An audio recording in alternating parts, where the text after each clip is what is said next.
Hi, my name is Andreas, and some say the perfect aircraft does not exist yet.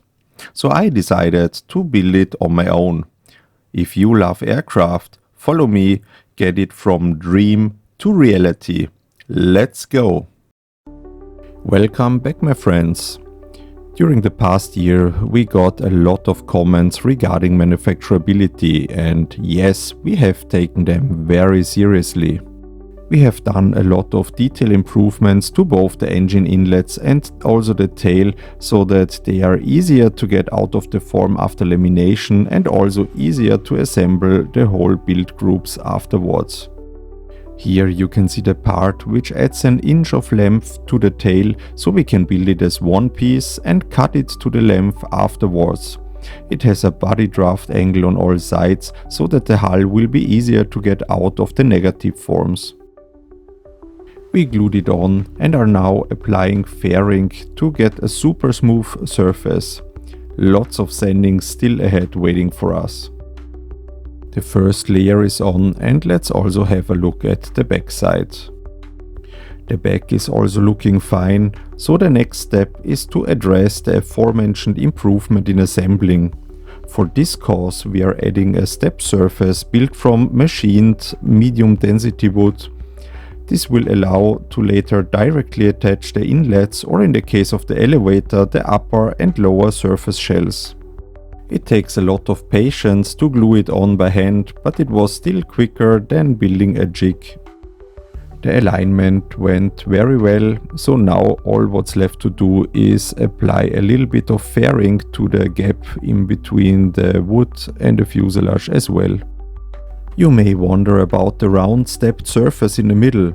Well, learning from the past how hard it can be to get bigger parts out of the form, we are adding an air adapter inlet where we can blow out the fuselage with pressurized air once that it's finished and cured.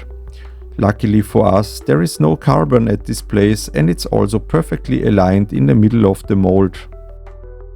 In the meantime, we are finished sanding the first layer at the back and are now applying the second layer. Although there will be no carbon at the back looking surface, it still has to be mirror smooth, so we can remove the negative mold forms from the positive plug.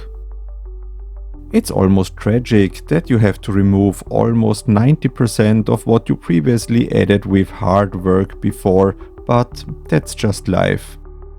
Tom is already working on the last layer, and if there is one thing important for us, the plane should be perfect in the end.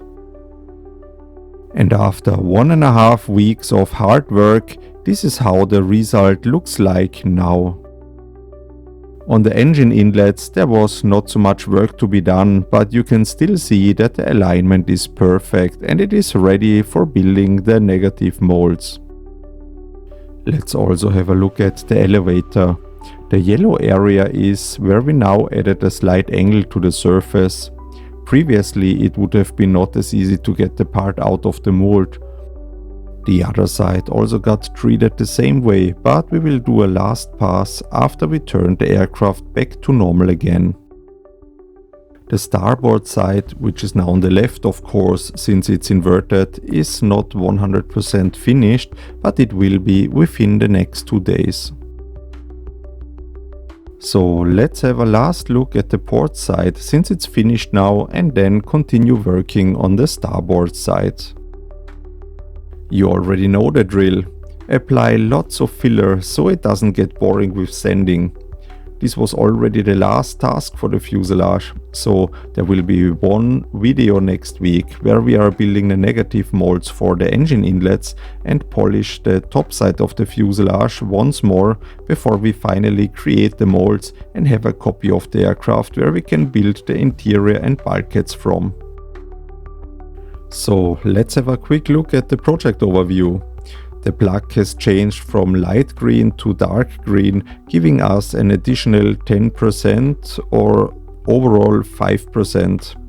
I got the feedback that it makes more sense to have the overview stated in ATA terminology, so I will adapt it accordingly until the next video. It also doesn't distinguish between interior and exterior for the airframe.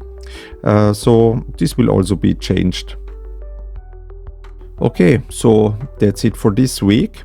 If you like this project, leave a thumbs up and hope to see you again next week. As always, fly safe, fly Horus.